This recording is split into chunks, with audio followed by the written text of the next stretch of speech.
Salut, c'est Thomas. Aujourd'hui, une petite news créative suite à une annonce d'Anycubic faite le 1er avril et qu'ils appellent sur la chaîne YouTube, joyeux, 1er avril. Donc, ils annoncent la couleur. Alors, pourquoi je fais cette vidéo? Parce qu'ils annoncent l'ACE Gen 3.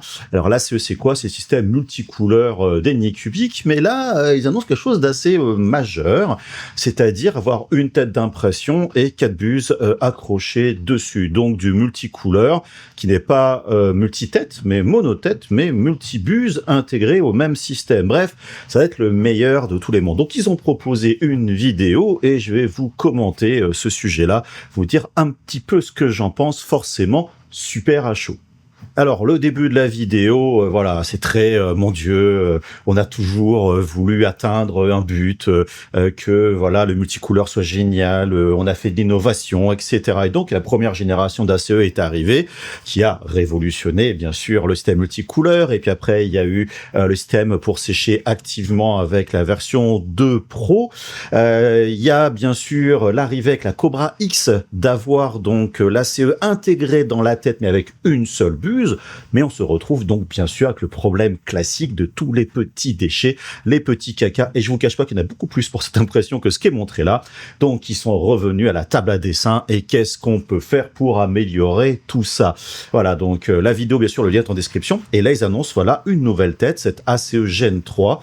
Je fais des petites pauses ici, et vous voyez que là, on est sur une solution 4 buses totalement indépendante, avec des petits clapets en dessous des buses. On le retrouve sur certaines machines, notamment la série H2, C et D de chez Bamboo Lab, histoire d'éviter les petits cacas qui peuvent tomber quand c'est chaud et que la buse ne marche pas du tout. Et si on regarde bien, on est quand même sur une tête assez complexe quand même.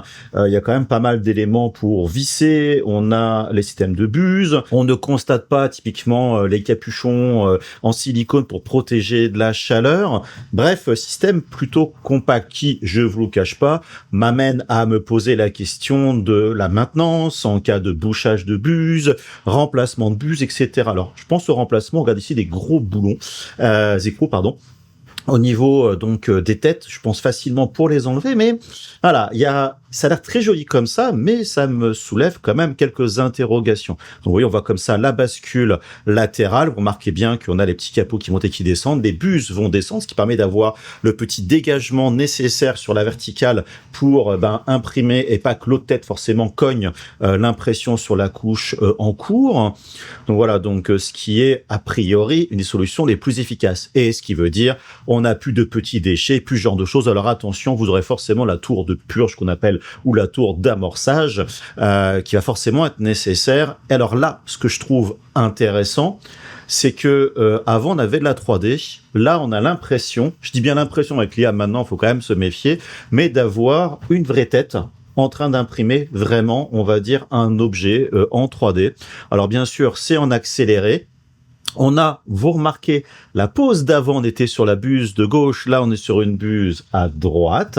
Donc il faut faire des petites pauses, il faut essayer un petit peu, mais ça permet comme ça, vous voyez, d'avoir différents matériaux au sein du même objet.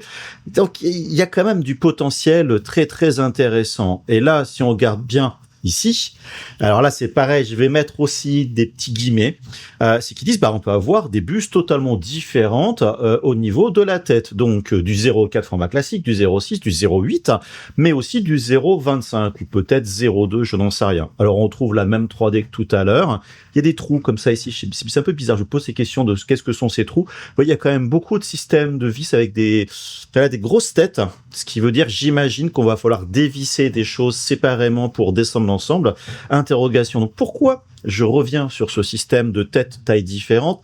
Techniquement parlant, c'est pas très compliqué. Je prends par exemple moi la H2C, j'ai des têtes de 0,4 et 0,6 sur la 0,2 aussi sur la machine. Mais le slicer ne permet pas de travailler sur différentes tailles de buse au sein de la même impression.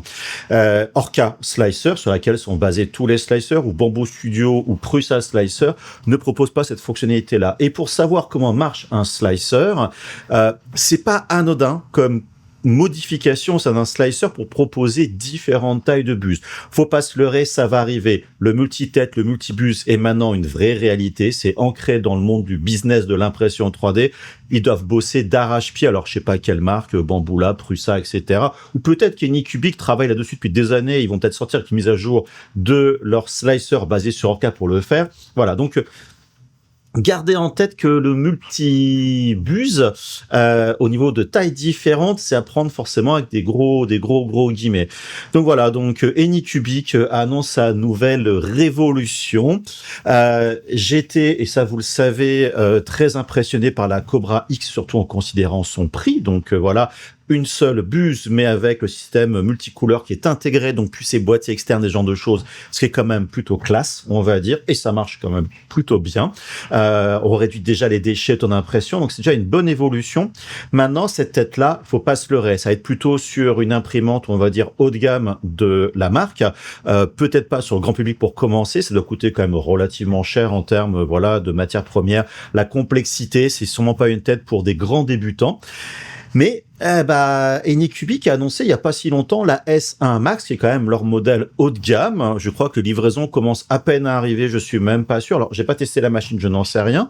Ce qui veut dire qu'ils vont annoncer sous peu, potentiellement, et si c'est pas un poisson d'avril, une S2 Max ou peut-être une gamme un peu plus haut de gamme, une machine peut-être dans les, je sais pas moi, 1500 €, quelque chose de beaucoup plus cher avec cette tête. Donc c'est vraiment de la spéculation, ce que je vous dis, mais pourquoi je fais cette vidéo malgré une vidéo annoncée comme un poisson d'avril? Honnêtement, je crois pas vraiment à un poisson d'avril. Alors peut-être que je me trompe complètement, mais vous l'avez vu, c'est quand même une vidéo marketing qui demande un petit peu d'énergie, même si je vous dis avec l'IA, on peut aller vite maintenant. Il y a quand même des choses qui sont très spécifiques, difficilement générées par IA. Donc, c'est un clip qui coûte un peu d'argent quand même pour faire une petite blagounette. Mais les deux autres points pour moi vraiment importants, une marque qui fait de l'impression 3D multicouleur montrerait pas une tête comme ça ici, qui est une technologie que tout le monde attend, bien évidemment. Tout le monde attend le multicouleur efficace, qui va plus vite et ce genre de choses, parce que là, si ça change vraiment de couleur en l'espace de 1 seconde, 2 secondes, on va quand même gagner encore plus de temps sur l'impression 3D multicouleur. Voilà, donc ce serait un risque gigantesque de faire une annonce pour dire c'était une blague, on vous a bien eu. Prenez-nous pour des cons. Donc voilà, donc j'y crois pas vraiment forcément à cette blague. Et voilà, donc le cou, la tête, pour moi, je pense qu'il travaille dessus. Et surtout le deuxième point, comme je montrais le petit dinosaure de démo qu'utilise souvent Anycubic, c'est a priori une vraie imprimante et on voit deux systèmes côte-côte en time-lapse. Donc, ça va au-delà de juste une expérimentation. On doit être, j'imagine, à l'heure actuelle au niveau du prototype. Maintenant, la question, je mentionnais il y a quelques instants, dans quelle gamme de machines ça va arriver. Donc, il y a les Cobra grand public, les S1, on va dire les utilisateurs un peu plus avancés et exigeants. Est-ce que Anycubic s'annonce à faire comme pour la résine, si on peut dire, une gamme qui veut plus professionnelle, tout en restant relativement abordable? Là, je pense que c'est quand même plutôt la bonne question. Vous pouvez vous en douter. Je vais essayer de gratter de l'information au niveau de cette tête auprès de Anycubic. Voilà. Donc, je tiendrai forcément au courant si j'en sais plus et surtout que je peux partager l'information. Il n'y a pas de mystère aussi. Quand vous avez une annonce comme ça, s'il y a une vraie machine de préparation, on devra signer des contrats de confidentialité, ce genre de choses. Mais, j'avoue que je suis impatient de savoir. Pour finir sur un point quand même non négligeable, je disais les Anycubic avant, notamment les Cobra 2, 3, la S1 tout court, ce sont des imprimantes qui pour moi font le taf. Ça fait le boulot, c'est pas les meilleurs, c'est pas les pires, mais voilà. Mais la Cobra X a pour moi changé, on va dire, ma perception de Anycubic. En fait, j'ai retrouvé Anycubic du début. Et là, je suis en train de tester en version donc résine, la P1 et la P1 Max. Et là, je me suis pris une belle claque dans la figure. Attendez-vous plutôt à des reviews positives. Donc, avec ces trois machines présentes que j'ai entre mes mains, il y a un gros changement quand même d'Anycubic Donc là, si vraiment ils font ça, ils font une vraie machine et que ça marche bien, que la maintenance n'est pas trop compliquée en cas de bouchage de bus, d'extrudeur et ce genre de trucs, il y a moyen que Anycubic revienne vraiment sur le devant de la scène comme étant un acteur voilà majeur, si on peut dire, de l'impression 3D filament, en plus aussi de la résine. Bref, restez voilà en contact avec moi en vous abonnant directement à la chaîne, vous likez la vidéo si ça vous a plu, vous avez des commentaires, donnez-moi un peu votre ressenti, poisson d'avril, pas poisson d'avril, est-ce que ce serait cool, pas cool, etc. Comment vous percevez ce genre de machine? Est-ce que ça peut être pour vous les machines qui vont vous donner enfin envie de faire du multimatériau et ou multicouleur? Parce que le multicouleur, moi j'ai toujours dit jusqu'à maintenant, j'évite de le faire, ça prend du temps. Là j'ai une autre machine multitête à côté de moi en train de marcher, c'est beaucoup plus rapide, donc je fais beaucoup plus de multicouleurs par rapport à avant. Là je sens que 2026 va être vraiment intéressant, on va se rapprocher de d'impressions multicouleurs qui vont quasiment aussi vite que le monocouleur, et ça va vraiment être cool. Allez, en tout cas, je vous dis à très bientôt, et surtout n'oubliez pas, le plus important c'est d'être créatif. Allez, des gros bisous, bye bye.